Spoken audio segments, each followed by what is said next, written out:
So next up, we are going to look at Kat's work. Kat volunteered at the West Side Bazaar, and I'd love to start out by looking at her artist statement. I think her artist statement really is an excellent example of what we're looking for in this type of document. So I'll just read it real quickly. The West Side Bazaar is a perfect representation of what the United States exemplifies in its Constitution, the bringing together of different cultures all in one place and respecting them with utmost dignity. The last couple of months, a hatred for those who are different has imploded in our country. Racism, violence, and hatred have plagued our nation, specifically against refugees that have escaped unspeakable situations in their home countries. Although our country has always had racism as okay, so here you want we've got a little typo here, Kat. Racism apart. I think we want to put apart as two separate words. So and then part.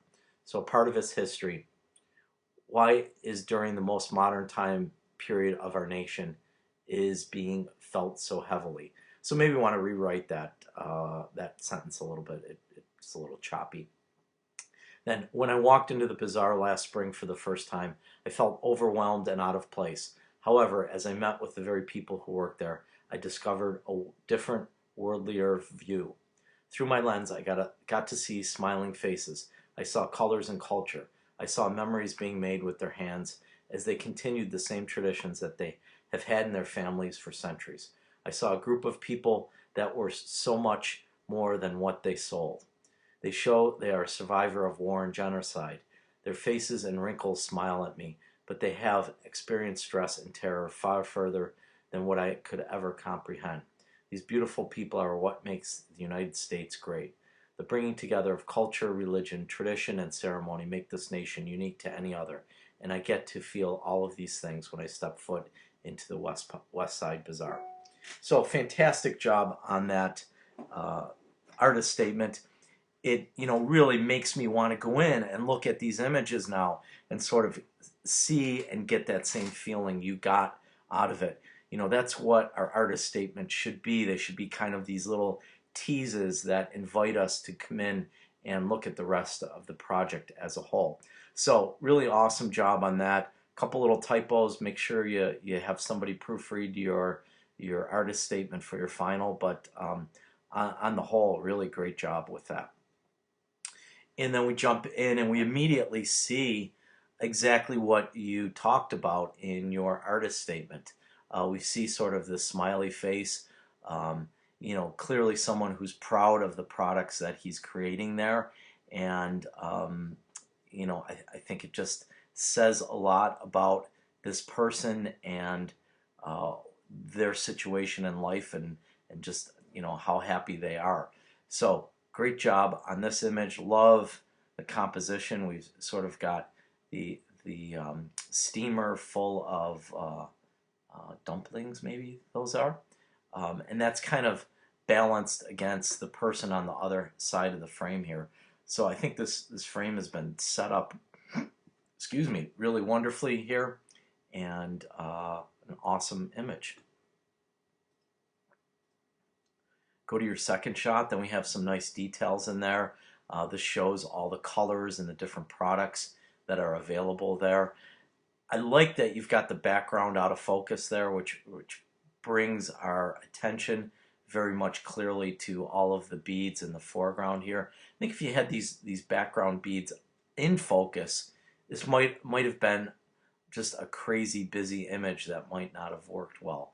But having the out of focus in the background and in focus in the foreground really makes this stuff in the foreground stand out a lot.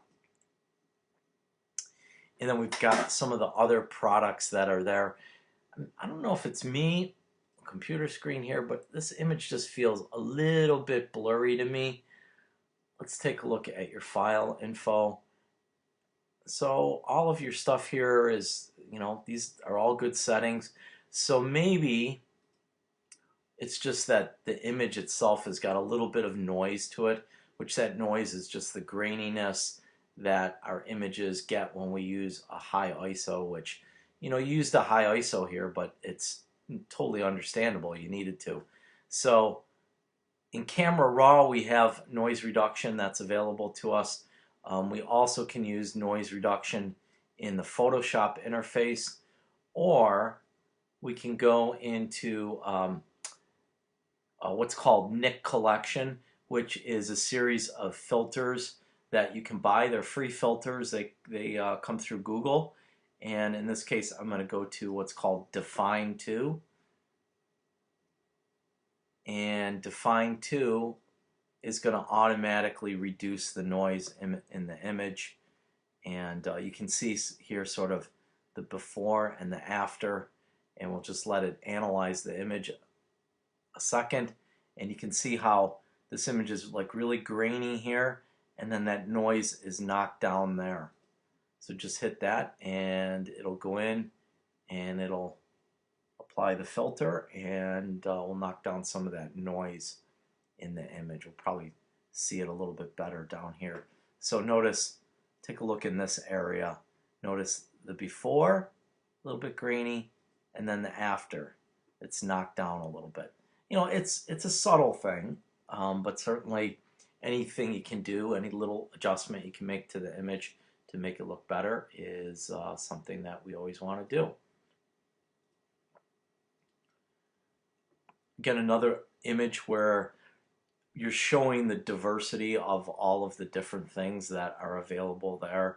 So, you know, we've got the jewelry, we've got the wood carvings, and again, another sculpture here, which, you know, it's really great that you're having your backgrounds go out of focus like that, because I think it really brings our attention to the details, and especially sort of the really minute details that would be in the, I guess, the fur area of the sculpture here. And tough exposure too. You know, when you have this much black in an image, it's tough to get a really good exposure out of that. But in this instance, you know, you definitely succeeded here. And then another portrait of one of the owners. And I like the fact that, again, she's kind of looking off camera, almost, you know, as if she might be talking to a customer, something like that. I can actually see the one thing in the background here that looks like you took a photograph in one of the earlier shots. So again, that works really well.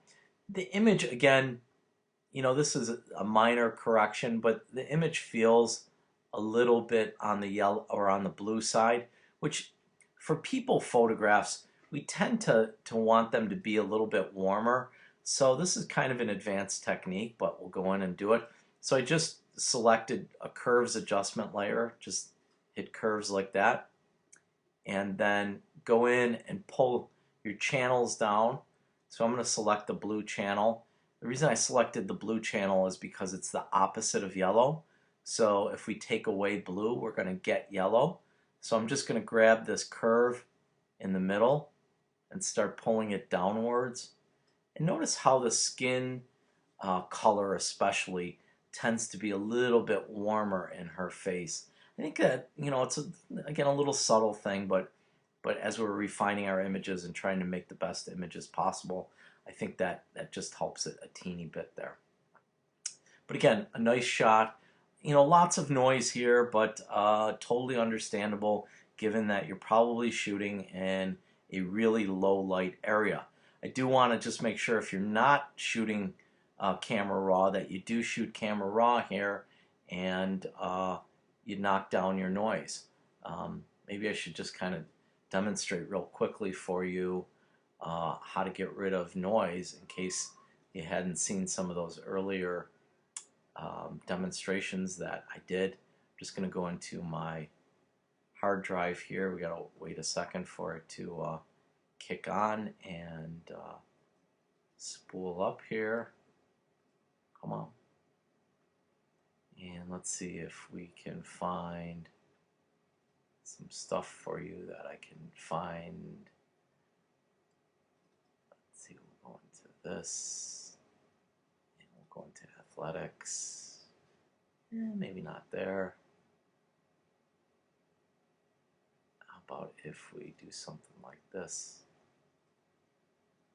I don't even know what this picture is going to be, but it up. There we go. It's a portrait. So in your Photoshop window here, in the camera raw window, if you go in these little tabs right here, you're going to see in the tabs, this one down in the lower area, the noise reduction. That's the luminance noise right there. And if you just slide that to the right, that's going to knock down a lot of the noise in the image. Now, I'm shooting at ISO 200 in this image, so we're not going to have a lot of noise in the image anyways. But for your images, this is going to be the technique, and you're probably going to want to be somewhere between 20 and 30 in the noise reduction, and that'll get rid of a lot of that noise in your images.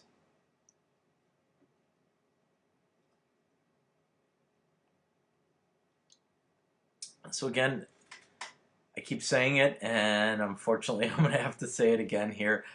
You were rolling along really nicely here with this project. And again, maybe nothing entirely wrong with this image, except you converted it to black and white. And it goes black and white here. It looks, like really dark and foreboding, and, just doesn't convey that real happy, optimistic feeling of, this is a place where people go to that they can sell things, and, that they've sort of escaped a certain darkness, which, in this image, it feels very dark to me. So, I caution everybody on going to the black and white images. They're not as easy as they look, and again, you want to be consistent and cohesive throughout your entire project. So in this instance here, I think it's a little bit of a deviation off the path you were going, and I think those bright, sort of optimistic, saturated images speak a lot more to the optimism and energy that's in the place than this one. So I kind of would rethink the black and whites. I mean, notice this, like how this little pop of color in the background here really contributes to this overall feeling of happiness that's going on here. She's got that wonderful smile on her face, but also the bright colors really add something to this image. I mean, this is a beautiful image. I love this. Great shot here. We've got her. She's, her clothes are pretty monochromatic, basically black and white, but she's completely surrounded by all this color, I think, which goes to say something about the happiness and the joy that she's experiencing there. And then your last shot, again, a great detail shot. Love what's going on here. Sort of the repetitions of patterns in the, I'm assuming these are like carpets or some sort of fabrics in the spot. Again, a beautiful shot. I love the framing of it. I love how you've sort of pushed it off a little bit to the left side.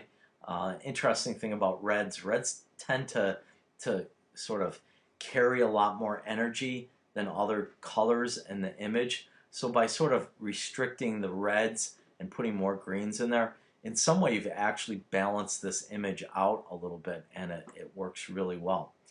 So Kat, really great job. I mean, I love the whole portfolio. I love what you did. I love how you've sort of mixed the people shots in there with the things that they're making.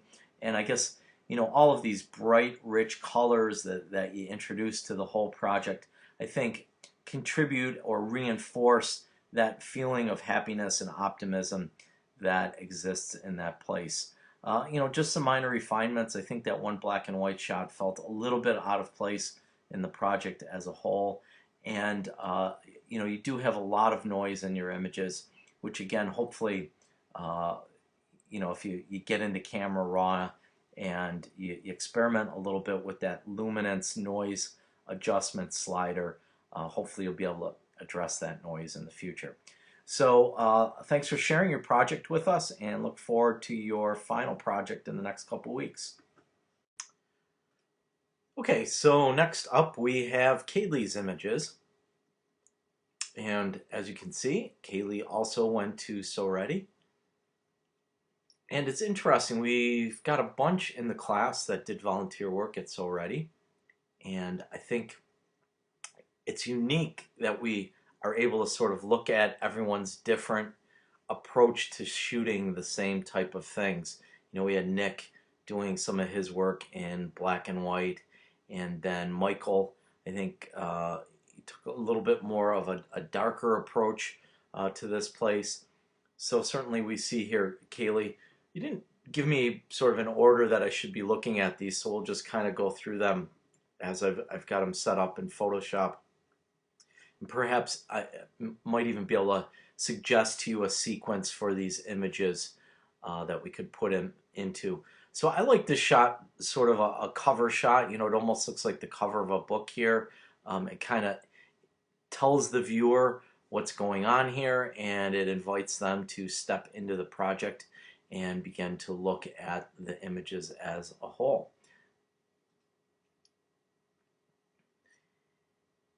And then certainly we're capturing some nice action.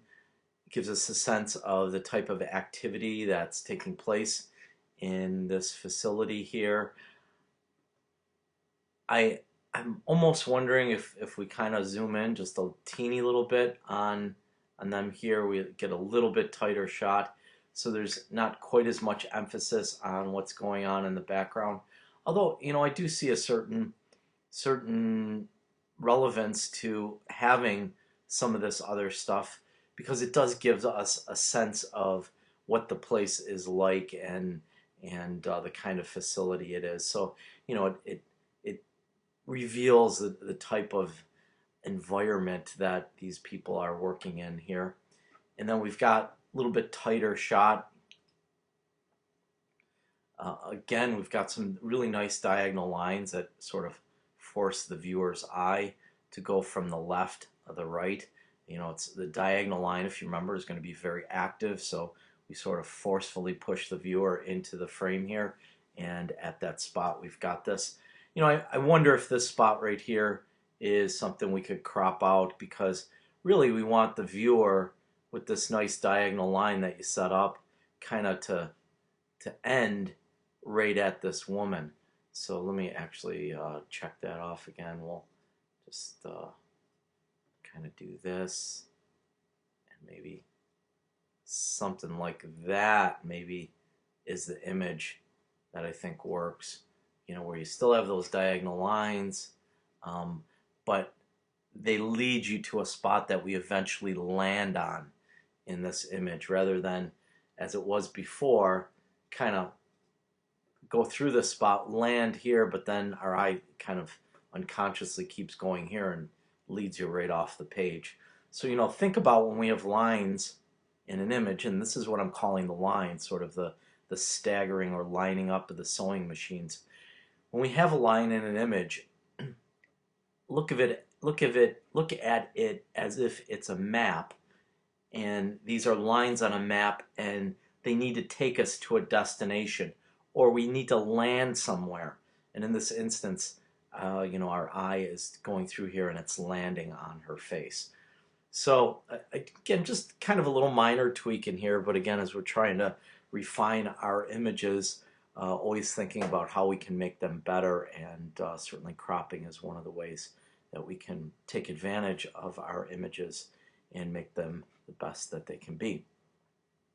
Here's one of my favorite images. I love how, you know, we've really got this sort of intimate action going on, and it's so much tighter than those other images. You know, really there's like no wasted space in here.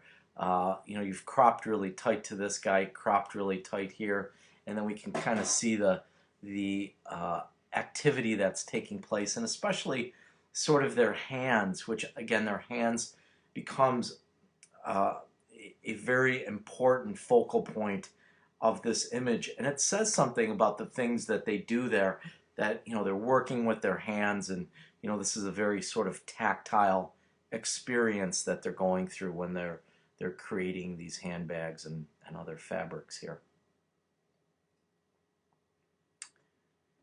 And another neat shot, love the sort of the patterns of the two sewing machines, and then they're mirrored against each other, and sort of the aha of the photograph is the two people dressed in red that also are mirroring each other. And then kind of like the one thing that draws my eye ultimately, so we've got all these repeating patterns, and then the one thing that breaks the pattern is his little hat that he's got that is different than everything else.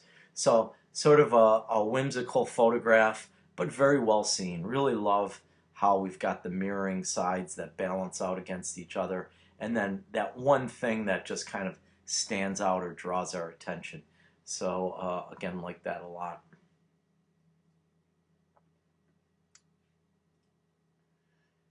And another shot where again, I think you've done a good job of getting in really close, getting us an image that is a little bit more intimate and doesn't have a lot going on.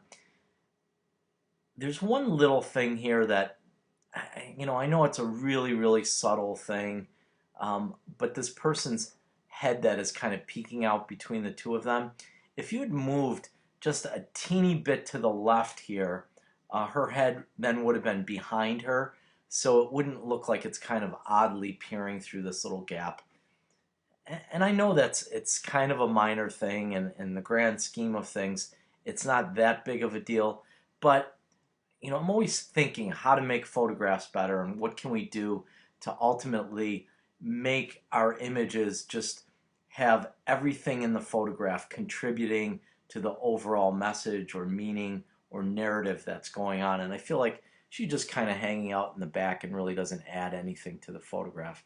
So just kind of a little thing, but something to think about there.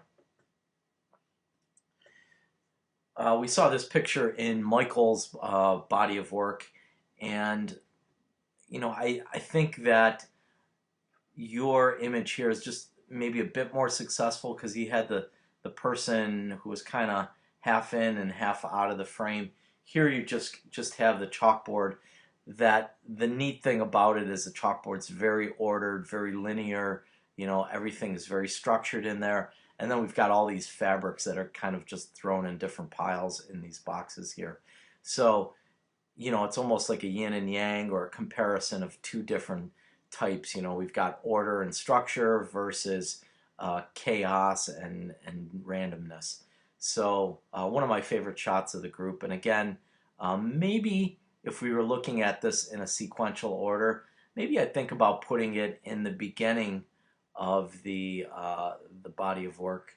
So again, it kind of tells us a little bit more about what's going on in this place. And then another neat shot, I really love how you again create this diagonal line in the photograph, and it's interesting that each one of these people is doing something a little bit different in here. Looks like she's adjusting her name tag. This one is putting some thread in there, getting ready. This one almost looks like she's looking at the pattern or perhaps even talking to someone. And this guy at the end there looks like he might even be a little bit bored or, waiting for something. So there's a lot going on in this image. But even though there's a lot going on in it and it, might be a little bit busy, there's a sense of order and structure that makes it really easy to look at. So, our eye sort of just follows this pattern right along there from right to left. And at each little stop or each little station along the way, we've got this smaller vignette going on that's very interesting for our eye to look at. So I like that a lot.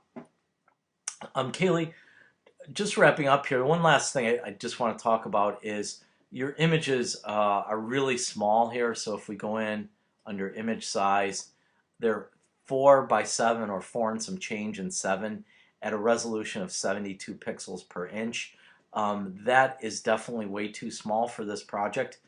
We wanted your images to be 7 inches long and 300 pixels per inch linearly. So in this instance, you're at 7 inches long, but you get your resolution of 72 pixels per inch. So what's happening here is notice how the images look really pixelated. That's just because you've resized them to be too small. So make sure that you have some copies of these in a larger resolution. I'm looking to print these in a gallery exhibit, and to do prints of these, we would really need the larger file size. So I might shoot you an email just asking you to upload those for me so I have copies of them that we can make prints of.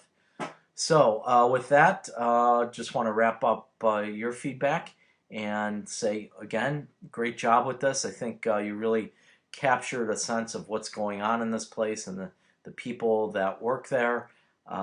Certainly, you have a really good sense of ordering your frame and helping the viewer to sort of look at your images in a very specific order. So in other words, they're reading them in a manner that you set up for them. So good job on things. Just watch that resolution issue and you should be fine. So look forward to seeing your final project as we wrap up the semester here.